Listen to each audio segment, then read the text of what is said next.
It's January 1st, everyone.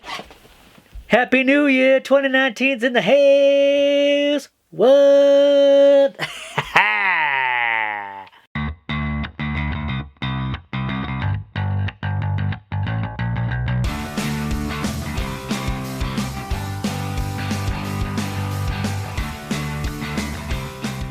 You're watching the Green Dream Project. Jim here. And Jessica.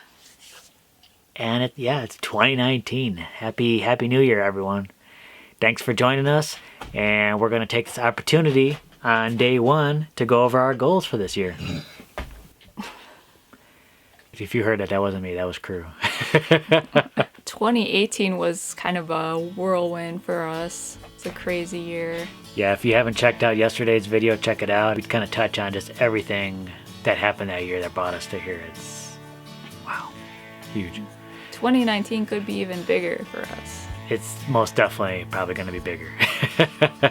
Starting with water harvesting. Now we're doing a little water harvesting right now, just catching things in buckets and barrels and stuff like that. Little hodgepodge things that we just put up on the fly. You know, water harvesting doesn't have to be complicated. You know, you could just stick a bucket under where you're seeing a drip line and then catch some water. You know, and that's what we're doing. And we're using that for plants and stuff like that. It's working out really nicely. But I am almost ready to submit plans for the detached carport that will act as a rain roof.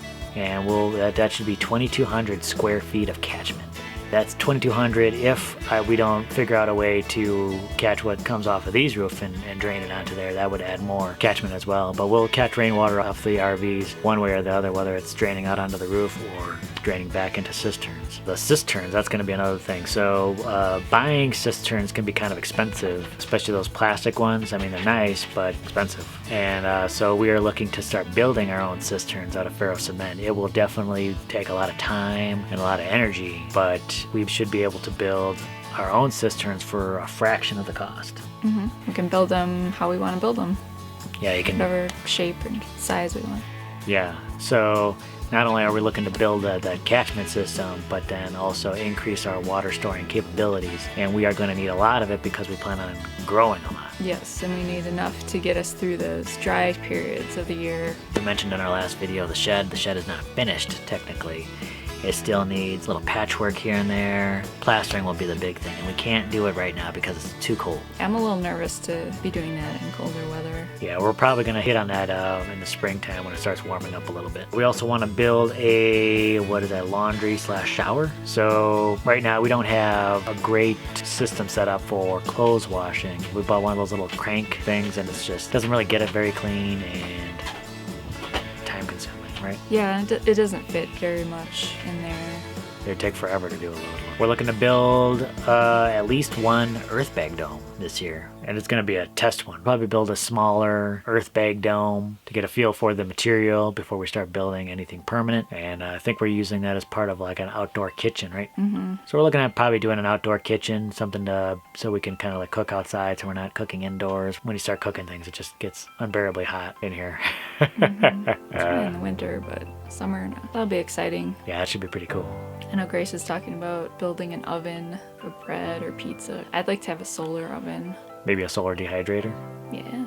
A lot of possibilities. Now, these are already big projects. I'll tell you, building the detached carport and cisterns, the things I mentioned are going to be huge builds that are going to take a lot of time and energy.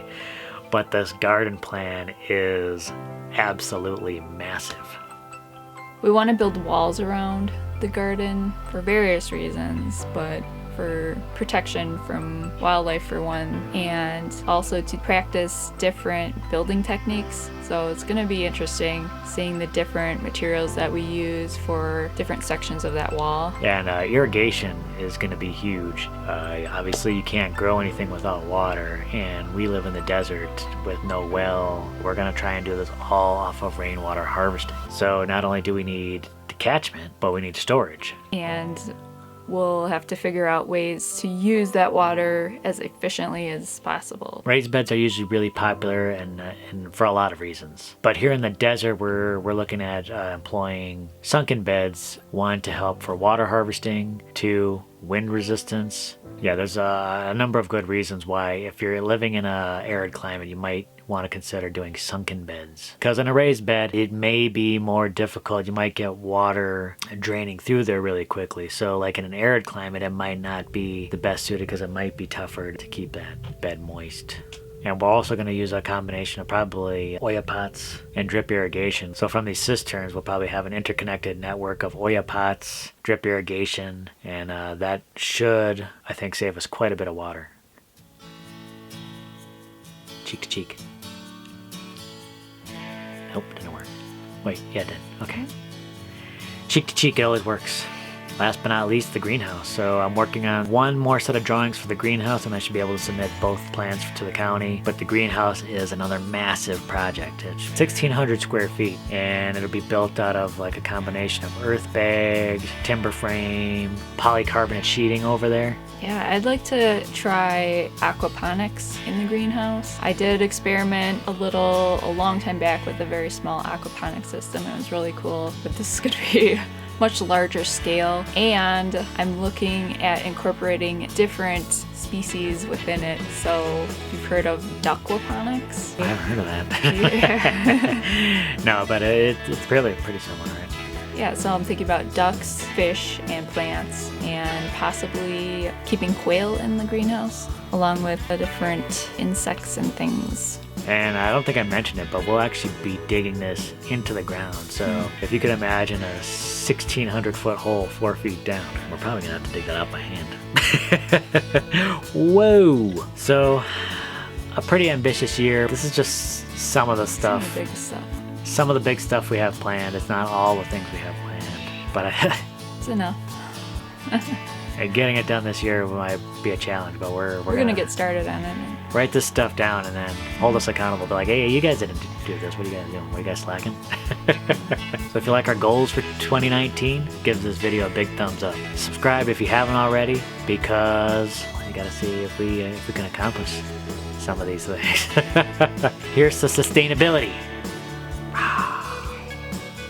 Alright, share it with a friend or two, because everyone likes sustainability. And check us out on Facebook, Instagram, and Twitter. Thanks a lot for watching, everyone. Let's make 2019 a fantastic year. Let's do this! Happy New Year! Happy New Year!